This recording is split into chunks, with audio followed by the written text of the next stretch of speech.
रहस्य। इसके लेखक हैं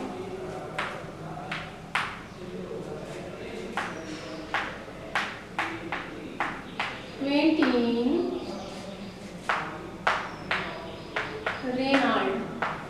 ठीक है, ये एक अमेरिकन थे और न्यूयॉर्क में रहते थे। इन्होंने ये कहानी लिखी है, बहुत ही सुंदर कहानी है। इस पार्ट में जानवर की स्वामी भक्ति से संबंधित मार्मिक कहानी का वर्णन है। एक जानवर यानी कि एक घोड़ा जो अपने मालिक से बहुत प्रेम करता था, ठीक है, जो उसको चलाने वाला था उससे वो बहुत प्रेम करता था। इतना प्रेम करता था कि उसके प्रत्येक काम को, जैसे उसका काम था दूध की बोतलों को या थैलियों को लोगों के घर पहुँचाना, तो मालिक पिछले कई सालों से अंधा हो गया था, लेकिन घोड़े ने किसी को एहसास नहीं होने दिया कि मेरा मालिक अंधा हो चुका है। वो अपनी सधी हुई चाल से अपने ही याद किए हुए रास्ते पर चलता था, स्वयं प्रत्येक दरवाजे के आगे रुक जाता था और कभी किसी को कोई दिक्कत नहीं आने दी। तो देखिए, छिपा रहस्य पाठ हम पढ़ते हैं। कनाडा में मॉन्ट्रियल नाम का एक बड़ा शहर है। वहाँ कई छोटी छोटी सड़कें भी हैं, जिनमें से एक है एडवर्ड स्ट्रीट। उस सड़क को पियरे जितनी अच्छी तरह जानता था, उतनी अच्छी तरह कोई और नहीं जानता था। उसका एक कारण था, पिछले 30 सालों से पियरे उस सड़क पर बसे सभी परिवारों को दूध बांटता था। पियरे दूध बांटने का काम करता था। पिछले 15 सालों से पियरे की दूध गाड़ी को एक बड़ा सफेद घोड़ा खींचता था। घोड़े का नाम था जोजफ, जो 15 साल से चला रहा था घोड़ा उस गाड़ी को। शुरू में जब वह घोड़ा दूध कंपनी के पास आया तब उसका कोई नाम नहीं था। कंपनी ने पियरे को सफेद घोड़े के इस्तेमाल की इजाजत दे दी। पियरे ने प्यार से घोड़े की गर्दन को सहलाया और उसकी आंखों में झांक कर देखा। यह एक समझदार भला वफादार घोड़ा है, पियरे ने कहा। मैं इसका नाम संत जोजफ के नाम पर रखूंगा, क्योंकि वह एक नेक और दयालु इंसान थे। साल भर के अंदर ही घोड़े ने सड़क का पूरा रास्ता रट लिया। पियरे अक्सर सेठी बघाड़ता, मैं तो लगाम छूता तक नहीं हूँ, मेरे घोड़े को तो लगाम की जरूरत ही नहीं है। तड़के सुबह 5 बजे ही पियरे दूध की कंपनी में रोजाना पहुंच जाता। तब गाड़ी में दूध लादा जाता और फिर जोजफ उसे खींचता। पियरे अपनी सीट पर बैठते ही जोजफ को पुचकारता और घोड़ा अपना मुंह उसकी ओर घुमा देता। आस-पास खड़े अन्य ड्राइवर कहते, सब कुछ ठीक ठाक है पियरे, जाओ। इसके बाद पियरे और जोजफ इत्मीनान के साथ सड़क पर निकल पड़ते। पियरे के इशारे के बिना ही गाड़ी अपने आप एडवर्ड स्ट्रीट पहुंच जाती, क्योंकि घोड़े को पता था मुझे कहाँ जाना है। फिर घोड़ा पहले घर पर रुकता और पियरे को नीचे उतारकर दरवाजे के सामने एक बोतल दूध रखने के लिए करीब 30 सेकंड की मोहलत देता। घोड़ा फिर दूसरे घर पर रुकता, 30 सेकंड बाद वो चल देता था। इस तरह पियरे और घोड़ा पूरी एडवर्ड स्ट्रीट की लंबाई पार करते, फिर गाड़ी को घुमाकर दोनों वापस आते। सचमुच जोजफ बहुत होशियार घोड़ा था। अस्तबल में पियरे जोजफ की तारीफ करते न थकता। मैं कभी उसकी लगाम छूता तक नहीं हूँ, कहाँ कहाँ रुकना है यह उसे अच्छी तरह मालूम है। अगर जोजफ घोड़ा गाड़ी खींच रहा है तो मेरी जगह कोई अंधा आदमी भी हो तो काम चल जाएगा। वर्षों तक यही सिलसिला चलता रहा। पियरे और जोजफ धीरे धीरे बूढ़े होने लगे।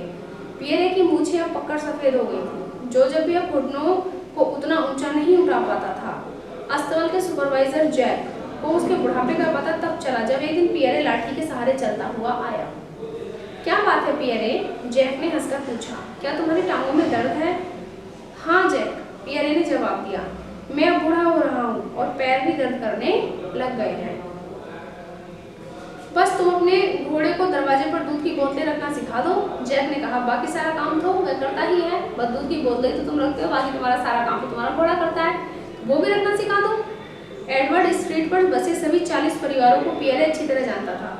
घर के नौकरों को मालूम था कि पियरे लिख पढ़ नहीं सकता, इसलिए वह उसके लिए कोई चिट्ठी नहीं छोड़ते थे। अगर कभी दूध की और बोतलों की जरूरत होती तो वे घोड़ा गाड़ी को आवाज सुनकर दूर से ही चिल्लाते, पियरे आज एक और बोतल दे देना। पियरे की याददाश्त बहुत अच्छी थी। वापस अस्तबल पहुंचकर बिना गलती किए वह जैक को सारे दूध का हिसाब बता देता था। जैक अपनी डायरी में तुरंत हिसाब नोट कर लेता था। एक दिन दूध कंपनी का मैनेजर सुबह सुबह अस्तबल का मुआयना करने पहुंचा। जैक ने पियरे को इशारा करते हुए मैनेजर से कहा, जरा देखिए तो पियरे किस तरह अपने घोड़े से बात करता है और घोड़ा भी कितने प्यार से अपना मुंह घुमाकर पियरे की बात सुनता है। पियरे और घोड़े में बड़ी गहरी दोस्ती है। इस रहस्य को बस यही दोनों जानते हैं। कभी कभी तो जैसे ये दोनों हम पर हंस रहे हैं। पियरे भला आदमी है पर बेचारा बूढ़ा हो रहा है। क्या मैं आपसे अर्ज करूं कि अब आप उसे रिटायर कर दें और उसकी पेंशन मांग दें? उसने उत्सुकता से पूछा। बात तो तुम्हारी ठीक है, मैनेजर ने कहा। पियरे अपना काम 30 साल से कर रहा है और कभी कहीं से कोई शिकायत नहीं आई है। उससे कहो कि वह अब घर पर बैठकर आराम करे, उसे हर महीने पूरी तनख्वाह मिलती रहा करेगी पेंशन के तौर पर। परंतु पियरे ने रिटायर होने से इनकार कर दिया। उसे इस बात से गहरा धक्का लगा कि अब प्यारे घोड़े जोजफ से तो रोज नहीं मिल पाएगा। अगर रिटायर हो जाता है तो जोजफ से नहीं मिल पाएगा। हम दोनों ही अब बूढ़े हो गए हैं, उसने जैक से कहा। हम दोनों अगर इकट्ठे ही रिटायर हो तो अच्छा है। मैं आपसे ये वादा करता हूँ कि जब मेरा घोड़ा रिटायर होगा तब मैं काम छोड़ दूंगा। जैक एक भला आदमी था, वह पियरे की बात समझ गया। पियरे और जोजफ के बीच रिश्ता ही कुछ ऐसा था जिसे देखकर दुनिया मुस्कुराने लगे। ऐसा लगता था मानो दोनों एक दूसरे का सहारा हो। जब पियरे गाड़ी की सीट पर बैठा हो तो जोजफ गाड़ी खींच रहा हो, तब दोनों में से कोई भी बुरा नहीं लगता था।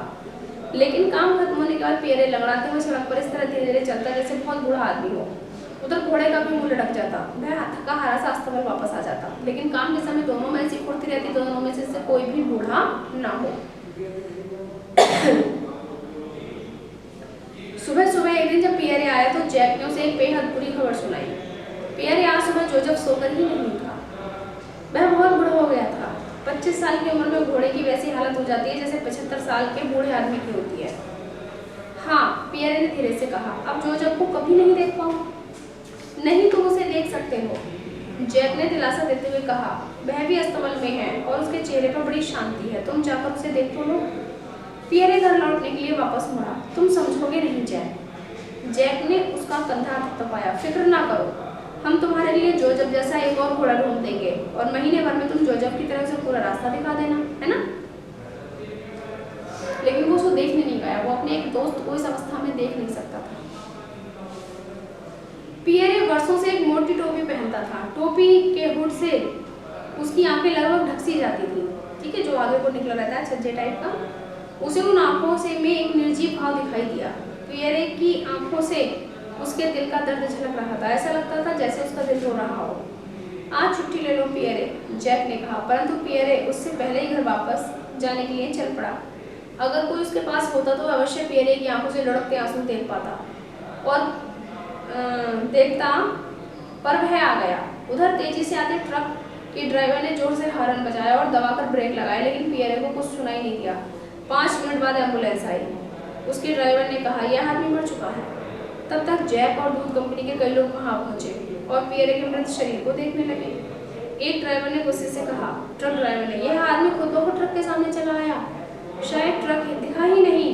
वह ट्रक के सामने इस तरह आया जैसे कुछ दिखाई नहीं दे रहा हो, जैसे एकदम दृष्टिहीन हो। एम्बुलेंस का डॉक्टर लाश की ओर झुका। दृष्टिहीन? वह आदमी तो सचमुच दृष्टिहीन था। जरा उसकी आंखों का मोतियाबिंद तो देखो। यह कम से कम 5 साल से दृष्टिहीन होगा और ये बात किसी को पता ही नहीं। कौन जानता था? केवल जोजफ घोड़ा और वो खुद पियरे। फिर उसने जैक की तरफ मुड़कर कहा, तुम कहते हो कि यह आदमी तुम्हारे लिए काम करता था? तुम्हें नहीं मालूम कि वह दृष्टिहीन था जो तुम्हारे लिए काम करता था? यानी कि अब तक उसकी आंखें कौन बना हुआ था? उसका घोड़ा जोजफ। नहीं, जैक ने हल्के से कहा, यह रहस्य हम में से किसी को नहीं पता था, सिर्फ उसके दोस्त जोजफ को पता था कि मेरा मालिक अंधा हो चुका है। उन दोनों के बीच की आपसी बात थी, सिर्फ उन दोनों के बीच की, जो आज तक किसी को भी नहीं पता। न जाने कब से अंधा था, पता नहीं। क्वेंटिन रेनाल्ड जो इसके लेखक हैं, बहुत ही अच्छी कहानी उन्होंने ये लिखी है, ठीक है। चलते हैं इसके शब्दार्थ की ओर, देखते हैं शब्दार्थ।